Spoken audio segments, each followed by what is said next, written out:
She's the four-time Emmy-winning former host of NBC's Today Show. She had an 11-year run there, but she's perhaps best known for the 15 years she spent as co-host of Live with Regis and KATHIE Lee. In addition to being a TV legend, she's a playwright, producer, singer-songwriter, and actress. She's also had her share of personal lows, but her faith in God and her seemingly boundless energy have kept her always moving forward. She's now the author of a new memoir, It's Never Too Late. Make the next act of your life the best act of your life.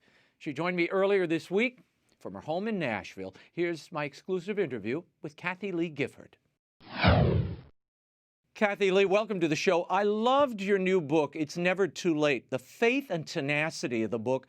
And I think the message for people entering a new chapter of their lives, it's so important. Now, you've done some incredible things since you became a widow in 2015. I guess retirement's out of the question, KATHIE? Well, I read the Bible every day in its original source, the Greek and the Hebrew. And what I've noticed, Raymond, is that nobody retired in the Bible. They just died, okay? And that's what I'm going to do. I'm just going to die doing what God wants to do that day, and that's fine with me. Well, I love how you followed your inspirations, particularly the things that were not yet done, that you're finding time now to do. And I mean, you've had a very busy year. Your movie, Then Came You, which is a romantic comedy you wrote, you produced, you starred in, that premiered this year. What was the impetus for that? What was the inspiration? I know Craig Ferguson is connected here. Yes. Yes, and Craig is an old friend of mine, and I just adore him. He hosted the Today Show with me one week, and it was insanity, and I was so happy. It was just like crazy television, exciting and unpredictable and hysterically funny and sexy and all those good things, and real. And we've always loved each other's work, and we said one of these days. Well, so that when we left after that week, he says, let's have lunch and we'll talk about. So he sits there with me. He uses much more colorful language, but he goes, KATHIE, if we wait for our agents to get us a job on television, we're going to die waiting. Why don't we just write a movie together? So he went home to California. I went to bed that night in Greenwich, where I live. I woke up at 2 o'clock in the morning, like that dog in Up, the movie. Squirrel. I knew what the movie should be. So I got downstairs, got the coffee 2 o'clock in the morning, and wrote 6 scenes. Called him the next day and I said, that movie that we were going to write? He goes, yeah, like we talked yesterday. And I said, yeah, I think I've written it. And he goes, what? I go, send it to me. So I sent him what I had. It was actually all 6 scenes are in the movie. And he called me back and he goes, KATHIE, you know what? I stand, this is your baby. I stand ready to serve. And so I raised the money. I was coming down to Nashville for a solid year, working on all the music with a brilliant writer named Brett James. And so I was co-writing all of that with him. And so I had to be here. I got to know that I've always worked in Nashville. I've recorded 3 albums here I've done a situation comedy, Hee Haw Honeys, back in 1978. I love Nashville and I love the people, but I had never considered living here. And every time I got on a plane, actually, Raymond, to go home on Sunday nights, I'd go, why do I not want to go home? What is it about this place that makes me so happy? And I realized there's just a culture of kindness here. And I was going back to what I'd been living in for almost 40 years of people yelling at you, people screaming, nobody giving each other the common decency to finish a sentence before you try to rip them off and cancel them. And I said, I can't do this anymore. My soul is rotting. I am not doing the work God has called me to do since I was a child. I'm going to get back to it. I adore Hoda. I adored our staff over there at the Today Show, our crew, top notch. I still talk to them all the time, and I go on the Today Show as if I'm still there. Everything I do, you're practically a co-host. But I don't have to get up anymore and in the morning and travel, fight the same potholes I've been going over for 40 years and go into that culture. And I just said, I want the quality of life in my life back. My husband was gone. My children had moved to California to pursue their dreams. And I was dying of loneliness. And I said, I'm going to make and Brett and I wrote a song called New Everything. So it goes, how Right. do I begin to begin again? Breathe deep and let all the cold, fresh air in, or something like. How do I find the courage to say, I'm going to start a brand new life today? Because only you can. You know, Yeah. I said, people, somebody asked, what's the difference between wishing something and dreaming it? I said, well, wishing, you just sit there. Dreams, you open the door and go out.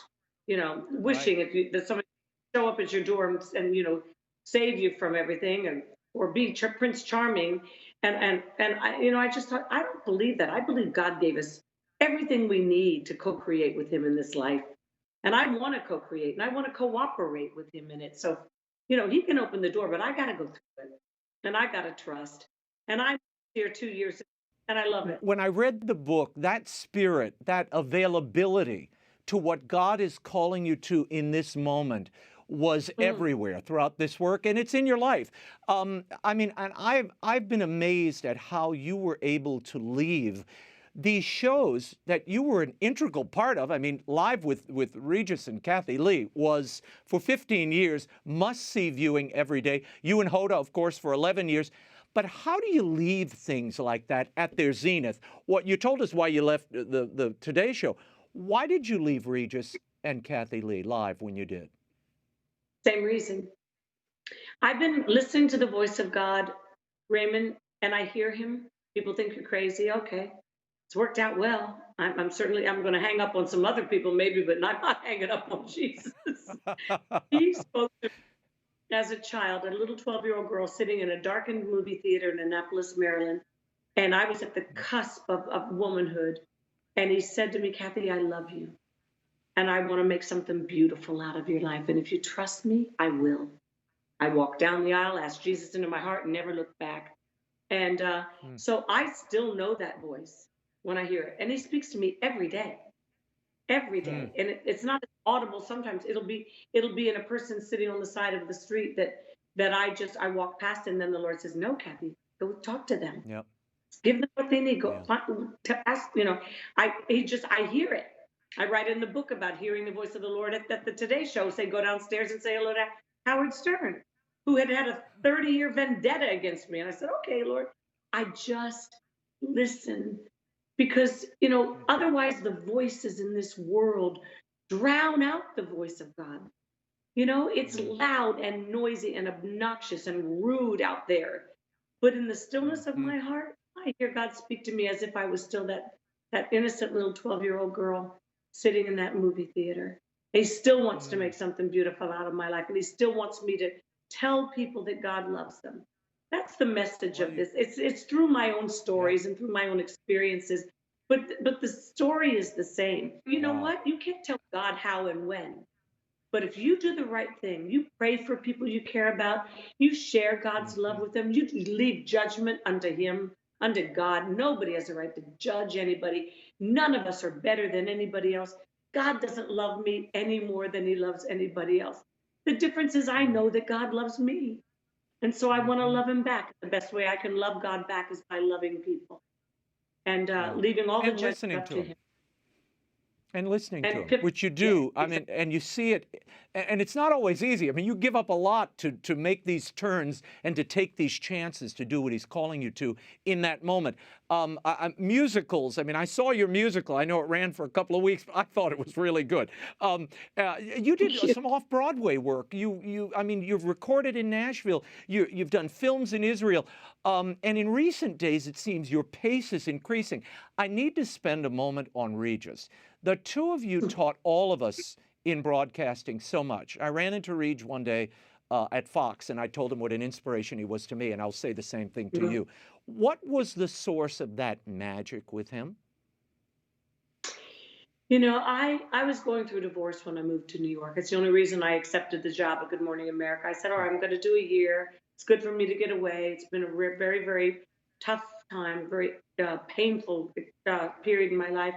It'll be good. I Mm-hmm. was offered this new role at Good Morning America, and I thought, I get there, and well, I wasn't really happy there because back then it was very telepromptered, and I'm not a journalist, and Right. I didn't pretend to run, but I just felt like it was the right place for me at the time, never dreaming I'd end up meeting, the love of my life there. a few years later when I stayed a few more. I stayed ultimately because one morning I watched Regis on the local show in New York. I had already watched him on the local show in Los Angeles for years. He was Right. Mr. Now he's becoming Mr. New York. And I thought to myself, I love that guy. Every time I turn on the television, he's doing something stupid, but it's funny. Mm-hmm. He's doing Yeah. something outrageous, which came to be outrageous. And he is as smart as a whip and the best storyteller I've ever seen. And I just thought, I want to be with him. This is what I need to be doing with my life. I need to be hanging out with somebody that has the exact same sense of humor and it's the same background in entertainment. He and I were entertainers, not journalists. And we could talk Right. to a rock. And so I called my agent, and they were about ready to give me the #1 role that's what they were grooming me for at Good Morning America. And I said, I Right. don't want it. I said, but you're going to be, I said, I don't want it. I want to be happy. My joy is Oh. non-negotiable. I don't want to read a teleprompter for a living. It's not me. Mm-hmm. I want to do pratfalls with rim shots and make people laugh. I want to sit on people's laps and rub their bald heads. That's what I do. And my agent thought I was crazy. It was Barbara Walters who heard that I was thinking about going over and joining Regis at the morning show, and she did this to me, like she beckoned to me. And when the queen of everything in New York beckons you, you went over there. And she goes, "What is this I hear, my dear, about you might be joining Regis?" And I said, "I don't know, Barbara. Everybody's telling me crazy. I shouldn't do it. I want to do it, but they're all saying I shouldn't do it because." Regis is a local show. And she looked at me as with those wise eyes of hers, and she goes, "Honey, Toledo is local." And she didn't say it to put down Toledo in any way. She did it to tell the truth, which is there are Right. local markets, and then there is New York. And if you and Regis harness that energy that the two of you have, that humor, that sensibility that the world is insane, can we be part of it? She said, "You won't be local for long," and we weren't. I joined him in June. By September, we'd moved to the #1 show in New York, and we were that for 3 years. Wow. And we said, we did something very smart, if I do say so. Regis and I both agreed that we would never go national unless somebody agreed to just let us be our same show and just took us up on a satellite. Didn't come in suits who know better and tell us what we could or could not do. We knew it would be the kiss of death. We said no. We said no to, until Disney came along and said, "We want you just as you are. You can read the New York newspapers, Regis. You can tell stories about growing up in the Bronx. Kathy, you can talk about Jesus, whatever, and whatever's working." To their credit, they let us be. We weren't an instant hit. It took a year. I'm stunned they kept us on for a year, but they did. The world's changed, Raymond. As you know, I mean, It has. people don't stay on the air long enough, and with social media, Regis and I wouldn't have lasted 5 minutes with social media, but we waited Yeah. until somebody believed in us enough to basically bet their horse on us, and Tell me, and we changed the face of television forever, for better, for worse. you did. We rewrote the landscape of daytime TV, and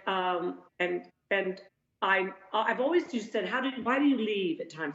I always follow my gut. I have a mind and I have a soul and I have a body, but I also have a gut.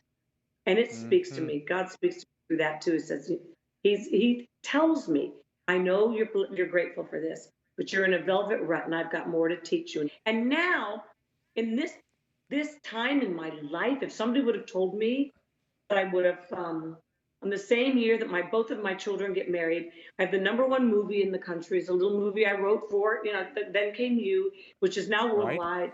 And then you're going to do 3 more oratorios with the Nashville Symphony Orchestra. And also you're going to have two big books. And I said, Right. this year, I've had the most outrageously busy, exciting, thrilling year of my life. And that's Yeah. only God. Only God can do that in the middle of a pandemic. You bet. You know? You bet. Before I leave Regis, because there's a lot I need to cover with you, tell the story about earlier this year, if you can believe it, January of 2020, when Regis presented you with an award in LA. Was that the last time you all were together? I saw him in January, as you just said. It's something, the Movie Guide Award. He was giving me an award. I didn't want to go. And then they said, well, Regis is going to give it to you. I said, again, squirrel. And I said, I'll be there. I go, and he didn't show up for the long time. He was supposed to be there for hours before, and he wasn't. I went, oh, Lord bless him. Because I knew he was fading. You know, he was 88 then and was sharp as a tack for so many years, at the top of his game for so many years. But we always got together. We worked together for 15 years. Then we were friends for 20 after that. Exactly 20 years after. So 35 years of friendship. And so I was afraid that he might be struggling, and he wasn't reading prompter the way he once did. I mean, nobody could do what Regis used to do. And I was concerned about him. So I was just, Lord, please help him get here safe. Lord, and then I see him come in. Okay, thank you, Lord. Thank you. Lord, help him to get up the steps. No, Regis. And I'm just going, you know, when you love somebody, you know? Yeah. And I just go through all of it with Frank and my mother. You know, you do. So he gets to the podium and starts reading the teleprompter, and he's doing great. And then all of a sudden he's not doing great. He's struggling. And I'm going, oh, Lord, please. And so then he says, and so let's bring her up right now to get that visionary award. Here she is, KATHIE Lee Gifford. Oh. And the audience Yikes. catches its breath. Like, and I'm going, thank you, Lord. That's gold. And I stand up in the audience and I go, it's Gifford. Regis looks at me and he goes, it is? This is what you all did forever. It was like vintage, classic KATHIE Lee and Regis shtick. People thought we planned it. No, it was just us. Love it. So I hadn't seen him until July last summer. And I went to my home in Connecticut where they still had a home. They just sold it, but they were getting ready to move out of it. And I called them up and I said, can you guys come for lunch? I miss you. We had legendary lunches at my house there. And for years, I'd lived in that house for 27 years and they'd been there every year of it, you know? And so they came and I watched them get out of the car and walk towards the house. And I went, oh, Lord, this is going to be the last time I see him, isn't it? And I knew. So we had a wonderful lunch. We laughed our butts off. And he told me, that Joy told me later, that when he found out that morning, he said, we're going to go see Kath today, right? And she goes, yes, honey, we're going to go to lunch with her at her house. I don't like my hair, Joy. You got to fix my hair. I got to wash it and dry it. Blow dry for me. I got to look good for Kath.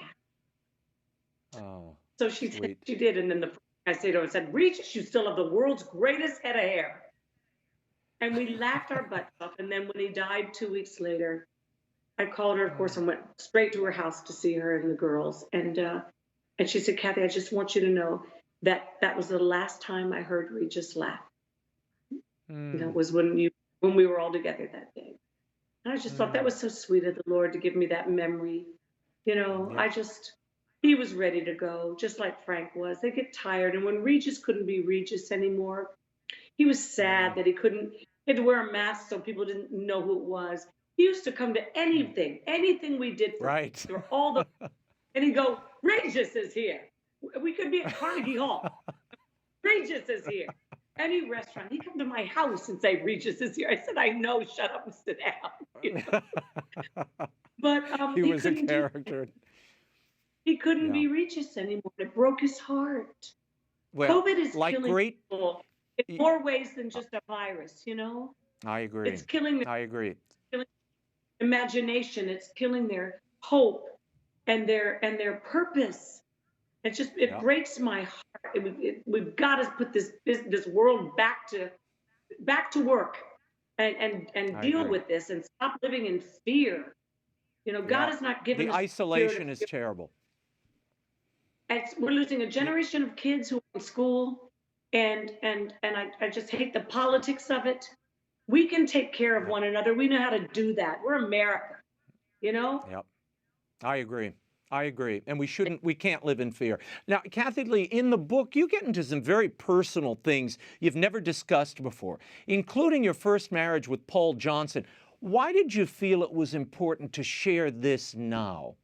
and details of your marriage with Frank Gifford and the difficulties of infidelity and overcoming that. Why get into all of that now? Because it helps people. It's the only reason to do it. Otherwise, it's just a page in history. People look at my life or yours or Laura's or any successful person, and they think it's been easy. They think you haven't, it was all handed to you. And I write very honestly about living in a sexless, loveless marriage for 6 years and sleeping in the guest room, and the devastation of that. And so people are going to look at me and go, "What? I thought she was married to Frank Gifford." Yeah, I know he cheated on her once, but that was a great marriage. Yes, it was. But you know what it does? It humanizes me to people. And then maybe they can see what I went through that ended up making me who I became. Everything that happens to you makes you who you become. And if they can see, wow, God used that hard, really bleak, pathetic time in her life, maybe some good can come out of mine. I mean, I talk about a lot of triumphs in my life too, stuff I never dreamed could happen to me. Yes. But you've got to for that. You got to balance that with the crap that you went through. The crap, the real hard stuff. Because God is real in both of those experiences and those seasons in your life. God was faithful to me through all of that time. And when my husband left me, my first one, he wasn't a husband, and I still pray for him and wish him well. God bless him. If I ran into him today, I would hug him and say, "How are you?" I have no ill will. I've never had any ill will. I just never dreamed that I could get through such a period of my life. And when he left and I was in that desert time, I heard that voice of God say to me, "He didn't love you, Kathie, but I do." You need to know. You write in the book, Kathie, that, and you mentioned it a moment ago, that you lost bits of Frank long before he passed away. How difficult was that period for you? And how did you prepare for all the changes that were thrust upon you in those days of his illness and then his passing away? Well, I had warnings with my daddy, who had something called Lewy body dementia. We knew for 8 years he was dying. Just try to keep loving him. The one time, my sister asked my daddy, said, "Daddy, do you know what's wrong with you?" He goes, "Yes, my brain is dying." But this was part of writing the book, is about my mom and dad. And she says, and she goes, "Are you okay, Daddy?" He goes, "Yes. Just don't leave me alone." And so we never did, not for a moment, and he died in his loved one's arms with my mom reciting for the umpteenth time the 23rd Psalm. He died in peace and just surrounded by love, and he went straight into the arms of Jesus. My mother did too, died in her sleep, and just had been praising Jesus the night before. It went the way she wanted to. My husband, I found him on the floor. He had this look on his face. I knew he saw Jesus. Jesus took his breath away. He was in the arms of Jesus. I have peace. See, people that don't know God personally, how I wish they would and could, and they can, because they would know that death is not something to fear. Death, actually, for a Christian, people think this is radical and strange and weird. The best day of a Christian's life, a believer in Jesus, the best day of their life is the day they go on to be with him. The best day. We would never want to come back once we're with him there. And I believe that with all my heart. I've been called worse than crazy, so call me whatever you want to call me. Kathie Lee, what do you want readers to take from this book, particularly those who feel life has passed them by? I've now bought the book for a couple of people who they've been, I think, in a holding pattern since losing their spouses or friends or family, and they can't get on with their lives. They feel it's all over. What do you want to say to them? It isn't. They're wrong. It's not over till God calls you home. Then it's over. Then it is too late. But it's not too late for the next world and life and adventure beyond. It's just too late to do anything about this world and this life that we are given one time. I don't believe in reincarnation. Other people can believe what they want. I give them, of course, that right. So anyway, yeah, I tell them that they need to co-create with God in their lives. If we're created in the image of God, and He's God Creator, Jehovah Elohim, He created us to be creators with Him. If you wanted to be a dancer when you were little, that was God's will for you. Maybe not to be a prima ballerina, but the dreams we have in us when we are knit and woven in our mother's wombs are there because God put them there. I believe that with all my heart. That's why I'm so happy now, fulfilling finally the dreams I had as a child, to be an actress and a singer and a director and a writer and put on shows. That's all I do now. And Yep. I finally freed up to do it. And I know I've done, as Sondheim said to me, you've done the work. You've earned it. Yeah. And I think a lot of people want what other people have, but they don't want to earn it. They just want it, feel entitled to it. And I don't feel entitled to anything. I'm just grateful for everything. And, a lot of people don't like what I do. That's their prerogative. They don't have to buy my book. They don't have to go to my Broadway show. They don't have to watch my movies. God bless them. And I said, you know what? If I'd listened to my critics, I would have lasted 5 days. I listened to the all people of us. They get me. They get me, and now I've outlived most of my critics. But so, There you now go. they give you awards. Now they give you awards for just surviving. You're still alive? Shoot, we need awards for that. You've outlasted them, Kathie Lee. You've outlasted them, and only your fans remain. That's not a bad place to be. You No, also released a children's book, Hello, Little Dreamer, in the fall. Why did you write this book, and why do you write for children? Well, I have children, and my children are hopefully one day going to have children. And I'm a songwriter. So basically, a little children's book, it takes me about 10 minutes to write. They are as simple as sitting and breathing, because I write it as a song, because a song is half poetry. And I just write it as a song, and it just pours. I've written thousands of songs. I have my partner Christine in my business. She's the only. I said, Christine, remember that song back in whatever? And she goes, what's the name of it, Kathie? There's no way. And I try to remember, and I go, oh yeah, it's that. But it's thousands. And although I'm not known for writing songs, I didn't sit down and try to write hit songs. I sat down every time and tried to write a good song. I wrote 100 songs during my 11 years on the Today Show for something we called Everyone Has a Story, because they do. And they'd send in their story. I'd write the lyrics. My friend David Friedman would put it to music. They'd come, sit in that iconic sofa, and the greatest performers in the world, Broadway stars, would sing their songs.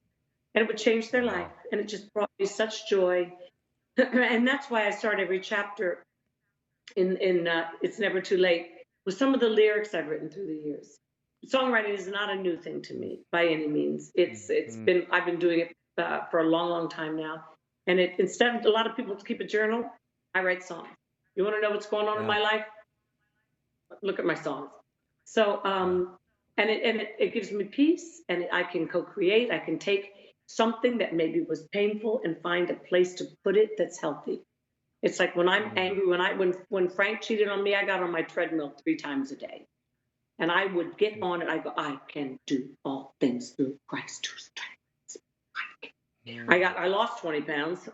That was the good part. But the message of that was, no, I took my pain and put it on something that could take it. I didn't direct it at my husband. I didn't direct it at God. I didn't direct it at my children. I didn't direct it at anybody but a machine that's built to take it. And I think that's what happens when we let the root of bitterness take over in our lives. We hurt people, start to hurt other people, and the next thing you know, you look back and there are carcasses behind you. You have done such damage because you're so wounded. And then you make excuses for it. I don't want to make excuses for anything. I don't want to be sad. I don't want to be lonely. I don't want to be bitter. And I have a choice every morning when I wake up. All right, am I going to be lonely today? All right, I'm going to sit in my house and feel sorry for myself because it's a Sunday and nobody thinks about widows on Sunday. Or I can call a friend and say, you know what, I'm having a tough day. can we go to lunch, or can you come by and have a glass of wine with me, or sit and have a cup of coffee? Or can you just come and take a walk in the park? You know, Right. we can be proactive in our own life and in our own happiness. You know, happiness comes from the root word happenstance. I love words. I just love the Right. origins of it. I mean, and so I'm not always happy, because happenstance means that your circumstances determine if you're happy or not. So some days I'm not happy at all. The circumstances are not good. But I can choose joy. I can choose to be call a friend and get out of my own life and say, what's going on with you? And for a while, just choose joy. I can go, and if it's raining, I can go out, and I love rain. So I'll just go there and start praising God for the rain. Said, Lord, you must think we need rain because you're sending it. So I thank you for it. The minute you have an attitude of gratitude, everything changes. It's just simple. It's simple, Well, but we like our pain. But I was hurt. well, But they were mean to me. But yes, and you have lived with it for how many years? How's right. that, like Bill says, and how's that working for you? Right. Not Like, so well. Kathie Lee, you are such a source of joy for so many, including me, through your work, through who you are. And I just thank you for the time, for the book, and for taking some time with us. I hope you'll come back. I'd be delighted, and you take care of yourself. And even though Jesus wasn't born on December 25th, he was conceived during Hanukkah. I wish you a Merry Christmas. You too. Merry Christmas to you, Kathie Lee. I hope we see you again soon. It's Never Too Late. Make the next act of your life the best act of your life by Kathie Lee Gifford is available at bookstores everywhere and online.